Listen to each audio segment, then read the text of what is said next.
ఒకరు పెద్దల సభకే పెద్ద, మరొకరు శాసనసభ డిప్యూటీ స్పీకర్. ఈ ఇద్దరు పెద్దోళ్ల మధ్య పశ్చిమ గోదావరి జిల్లా కలెక్టరేట్ విషయంలో పెద్ద యుద్ధమే జరుగుతోంది. మండలి చైర్మన్ మోషన్ రాజు, అసెంబ్లీ డిప్యూటీ స్పీకర్ రఘురామకృష్ణరాజు మధ్య జిల్లా కలెక్టరేట్ గొడవ ముదిరింది. కలెక్టరేట్ ని ఉండికి తరలించి భీమవరం మనోభావాల్ని దెబ్బతీస్తే ఇంకొక ఉద్యమం తప్పదు అంటూ మోషన్ రాజు వార్నింగ్ ఇచ్చారు. మరోవైపు కలెక్టరేట్ కి వెళ్లడానికి కాలువ దాటినంత మాత్రాన భీమవరం మనోభావాలు దెబ్బతింటాయా అంటూ ప్రశ్నించారు RRR. పశ్చిమ గోదావరి అంటే భీమవరం, భీమవరం అంటే పశ్చిమ గోదావరి. జిల్లా కేంద్రం కూడా భీమవరమే కాబట్టే కలెక్టరేట్ కార్యాలయం కూడా భీమవరం పరిధిలోనే నిర్మించాలంటున్నారు మండలి చైర్మన్ మోషన్ రాజు. కలెక్టరేట్ కోసం వైసీపీ హయాంలో 20 ఎకరాల స్థలం కేటాయించిందన్నారు. కానీ రఘురామకృష్ణరాజు కలెక్టరేట్ ను ఉండికి తరలిస్తున్నారని మండిపడ్డారు. ఈ విషయంపై కూటమి ఎమ్మెల్యేలకైనా తెలుసా లేదా అని ప్రశ్నించారు. భీమవరంలో ఉన్నటువంటి ఈ యొక్క స్థలాన్ని ప్రభుత్వం ఇచ్చినటువంటి స్థలాన్ని క్లారిఫై చేయకోకుండా, లేకపోతే దాన్ని రద్దు చేయకోకుండా, కొత్త ప్రతిపాదన లేకోకుండా శంకుస్థాపన ఎలా జరుగుద్ది?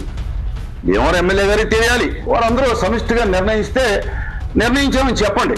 ఈ యొక్క స్థలాన్ని మేము మార్పు చేయదలుచుకున్నాం, మీ ఎమ్మెల్యేలందరం కూడా దీని యొక్క ప్రతిపాదనని మేము మార్పు చేయాలనుకున్నాం అంటే దాని తర్వాత ప్రజలు నిర్ణయిస్తారు ఏం చేయాలనేది.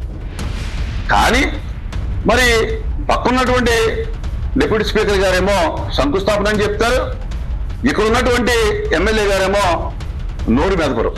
జిల్లా కలెక్టరేట్ ను ఉండికి తరలిస్తే మరో ఉద్యమం తప్పదన్నారు మోషన్ రాజు. మీరు ఒకసారి ఎస్టాబ్లిష్ అయినటువంటి ఈ వ్యవస్థని ప్రతిసారి మార్చడం వల్ల చాలా ఇబ్బందులు, పరిపాలనాపరమైనటువంటి ఇబ్బందులు చాలా ఉంటాయి. కనుక ఖచ్చితంగా ఏదైతే 124 జీవో ప్రకారంగా ఆ యొక్క 20 ఎకరాల స్థలాన్ని ఇచ్చారో ఆ స్థలంలో నిర్మాణం చేయాలి. ఖచ్చితంగా ఏదైనా అలా కాదని కనుక స్థానికంగా ఉండేటటువంటి ప్రజాప్రతినిధులు కానీ ప్రభుత్వం కానీ నిర్ణయం తీసుకుంటే ఇది భీమవరం ప్రజలు ఊరుకోరు. ఇది ఒక ప్రజా ఉద్యమంగా ప్రజలుతుందని చెప్పి నేను తెలియజేసుకుంటాను. మండలి చైర్మన్ వ్యాఖ్యలపై మండిపడ్డారు అసెంబ్లీ డిప్యూటీ స్పీకర్ రఘురామకృష్ణరాజు.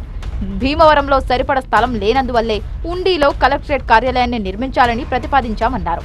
వాళ్ళు ఎప్పుడో 5 సంవత్సరాల తర్వాత కడతాము అంటే అటువంటి కలెక్టర్ ఆఫీసుల్లో మనం మగ్గిపోవాలా? మన ప్రాంతం అభివృద్ధి చెందాలి. ఇక్కడ కడితే నాకేమన్నా కలిసి వచ్చేది ఏమన్నా ఉంటా? వ్యక్తిగతంగా నాకేంటి లాభం? ఈ చుట్టుపక్కల మా ఊర్లో వండుకుంది పొలం, ఎక్కడ వచ్చినా మా ఊర్లో పొలం రూపాయి పెరగదు, రూపాయి తగ్గదు.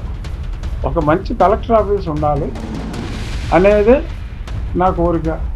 జస్ట్ కాల్వ దాటినంత మాత్రాన భీమవరం మనోభావాలు దెబ్బతింటాయా అని ప్రశ్నించారు రఘురామకృష్ణరాజు. ఉండిపట్టిపోతున్నాడేంటి?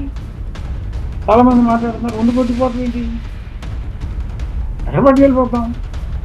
భీమవరంలో మున్సిపాలిటీలో ఈ 3 సర్వే నెంబర్లో మీరు కలుపుకోండి అని.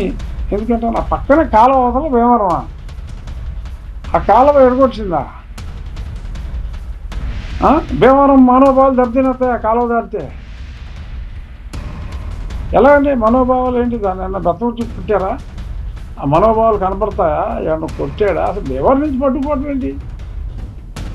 అసలు జిల్లా హెడ్ క్వార్టర్కి భీమవరం వాళ్ళ మనోభావాలకి ఏంటి సంబంధం? కొత్త కలెక్టరేట్ ను జిల్లా కేంద్రమైన భీమవరంలో నిర్మించాలని వైసీపీ డిమాండ్ చేస్తుంటే ఉండిలోనే కడతామని రఘురామకృష్ణరాజు చెబుతున్నారు. అభివృద్ధిని అడ్డుకోవద్దంటున్నారు.